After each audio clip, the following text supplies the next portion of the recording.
नमस्कार, मैं हूं आपके साथ पूर्णिमा मिश्रा। हमारे खास प्रोग्राम क्या कहते हैं नरेंद्र मोदी में आज आपको सुनवाएंगे पीएम मोदी का वो ऐतिहासिक भाषण जो उन्होंने 16 अप्रैल 2024 को पश्चिम बंगाल के रायगंज में दिया। अपने भाषण में प्रधानमंत्री ने कहा कि बंगाल और पूर्वी भारत के विकास के लिए हम लगातार मेहनत कर रहे हैं, लेकिन बंगाल की टीएमसी सरकार ये कोशिश करती है कि मोदी की योजनाएं यहां के लोगों तक पहुंच ना पाए, आपको इसका लाभ ना मिले और टीएमसी सरकार या तो केंद्र की गरीब कल्याण की योजनाओं को ठप कर देती है या उस पर अपना स्टिकर लगा देती है। साथियों, आज बंगाल में भाजपा सरकार के पास अपने कामों को गिनाने के लिए लंबी लिस्ट है। आप देखिए, हमने पीएम आवास योजना के तहत बंगाल में 50 लाख से ज्यादा घर स्वीकृत किए। हमने बंगाल में जल जीवन मिशन के तहत 80 लाख घरों में पानी के कनेक्शन दिए। ये लाखों परिवार पानी के संकट से जूझ रहे थे। उज्ज्वला योजना के तहत उन 1.25 करोड़ परिवारों को गैस कनेक्शन मिले जहां महिलाएं पीढ़ियों से धुएं में खाना बनाती थी। बीजेपी सरकार ने जनधन योजना के तहत पहली बार बंगाल के 5 करोड़ से ज्यादा लोगों के बैंक खाते खुलवाए। बीजेपी सरकार बंगाल के 6 करोड़ गरीबों को मुफ्त राशन दे रही है ताकि गरीब के घर का चूल्हा बुझना नहीं चाहिए, बच्चे भूखे सोने नहीं चाहिए। यहां पीएम ग्राम सड़क योजना के तहत 20,000 किलोमीटर से ज्यादा सड़कों का निर्माण भी किया गया। भाई और बहनों, ये लिस्ट इतनी लंबी है कि गिनाने लगे तो कई घंटे कम पड़ जाएंगे। 10 बछोरे जा होलो, 10 बछोरे जा होलो, ओटा ट्रेलर छिलो।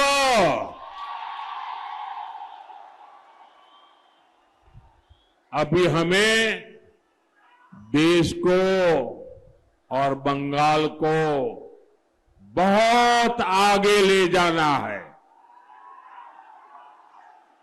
और ये काम सिर्फ बीजेपी सरकार की उपलब्धियां ही नहीं है, ये कांग्रेस, लेफ्ट और टीएमसी के काले कारनामों का चिट्ठा भी है। इतने वर्षों तक बंगाल में सरकार चलाने वालों ने बंगाल को कितना पीछे कर दिया है, लेकिन मैं आपको बताना चाहता हूं, बंगाल का विकास ये मोदी की प्राथमिकता है।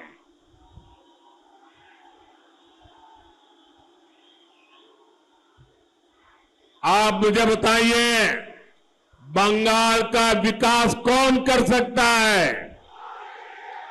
बंगाल का विकास कौन कर सकता है? आपके सपने कौन पूरे कर सकता है? आपके लिए दिन रात कौन दौड़ सकता है? हर पल आपके लिए खपाने वाला कौन है?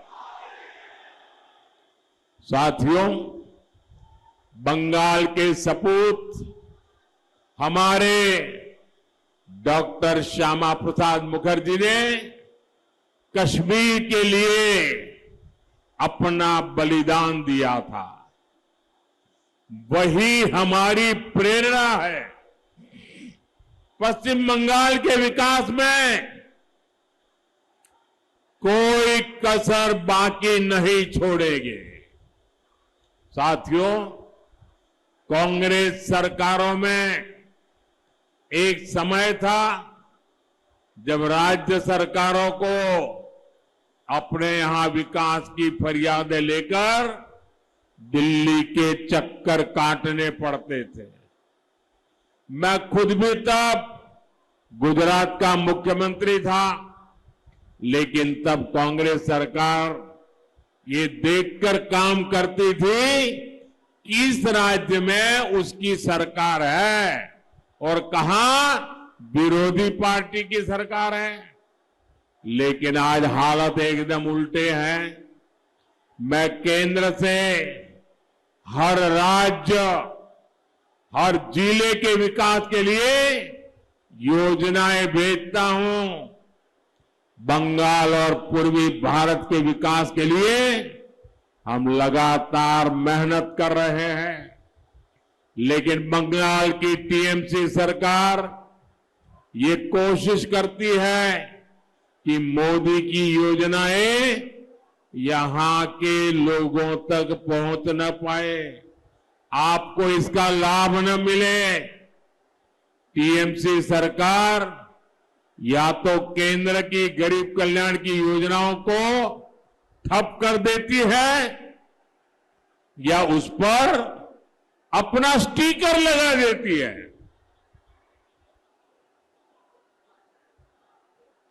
आप देखिए, आज देश भर में करोड़ों गरीबों को आयुष्मान योजना के तहत 5 लाख रुपए तक का मुफ्त इलाज मिल रहा है।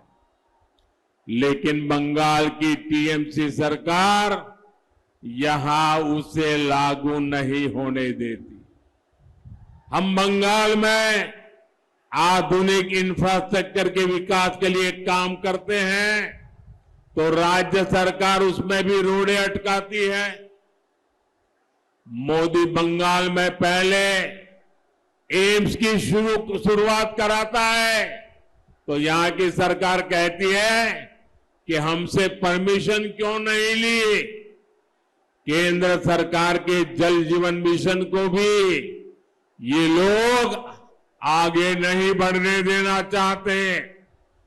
पीएम आवास के घर गरीबों की जगह गलत लोगों को बांटे जा रहे हैं। केंद्र सरकार ने मनरेगा के लिए पैसे दिए, उसे भी टीएमसी के लोग खा गए। क्या ऐसी टीएमसी को माफ करना चाहिए? ऐसी टीएमसी को माफ करना चाहिए? ऐसी टीएमसी को माफ करना चाहिए? इनकी ये सोच बताती है कि इन्हें बंगाल के विकास की चिंता नहीं है। इन्हें चिंता इस बात की है कि कहीं बंगाल के गरीब लोग, बंगाल की महिलाएं आगे न बढ़ जाए। टीएमसी बंगाल को गरीब बनाए रखना चाहती है ताकि उसका कारोबार फलता फूलता रहे। साथियों, टीएमसी के बंगाल में किस चीज की परमिशन मिलेगी, किसकी परमिशन नहीं मिलेगी, ये कानून तय नहीं करता। ये टीएमसी के तोलाबाज और गुंडे तय करते हैं। बंगाल में रामनवमी की शोभा यात्रा की परमिशन नहीं मिलती। उसके लिए श्रद्धालुओं को कोर्ट जाना पड़ता है, लेकिन रामनवमी और दुर्गा पूजा की शोभा यात्राओं पर पत्थर फेंकने वालों को टीएमसी सरकार ने पूरी परमिशन दे रखी है।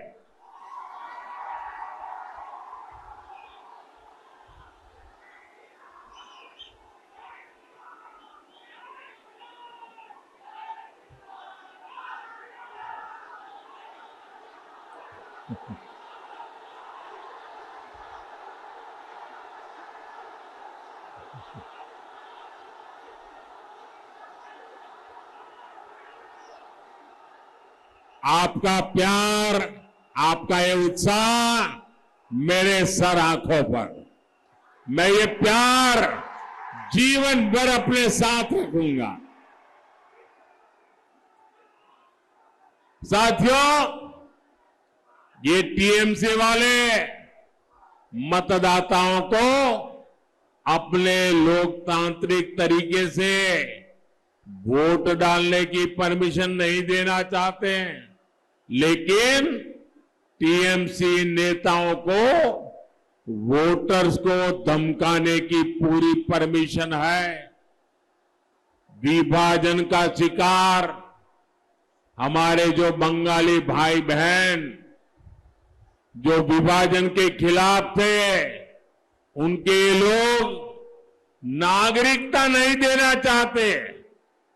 टीएमसी नागरिकता देने वाले सीएए कानून का विरोध करती है, इसके बारे में झूठी अफवाहें फैलाती है, लेकिन टीएमसी ने बांग्लादेशी, रोहिंग्या ऐसे घुसपैठियों को बंगाल की डेमोग्राफी और कानून व्यवस्था बिगाड़ने की परमिशन दे रखी है।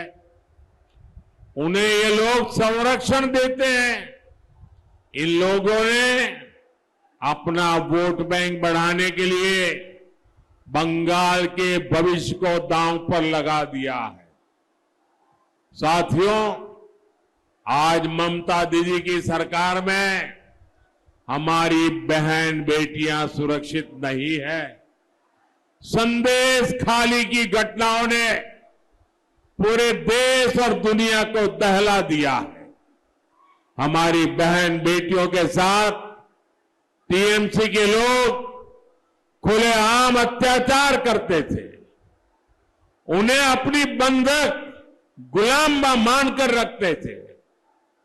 ऐसी वारदात सभ्य समाज जिनकी कल्पना भी नहीं कर सकता। कभी शिक्षा और सभ्यता के लिए जाने वाले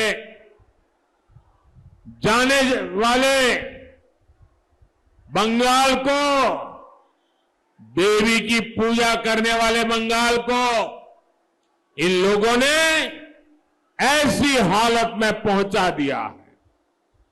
संदेश खाली के गुंडों माफियाओं को महिलाओं पर अत्याचार की खुली परमिशन किसने दी थी? अत्याचार की परमिशन किसने दी थी? महिलाओं पर जुल्म करने की परमिशन किसने दी थी? जब महिला संगठनों और दूसरी महिलाओं ने उन बहनों के आंसू पोंछने चाहे तो टीएमसी सरकार उन्हें क्यों परमिशन नहीं दे रही थी? आप मुझे बताइए, क्या शक्ति की उपासना करने वाला बंगाल इस घोर पाप के लिए ये टीएमसी वालों को सजा करेगा कि नहीं करेगा? बड़ी सी बड़ी सजा करेगा कि नहीं करेगा?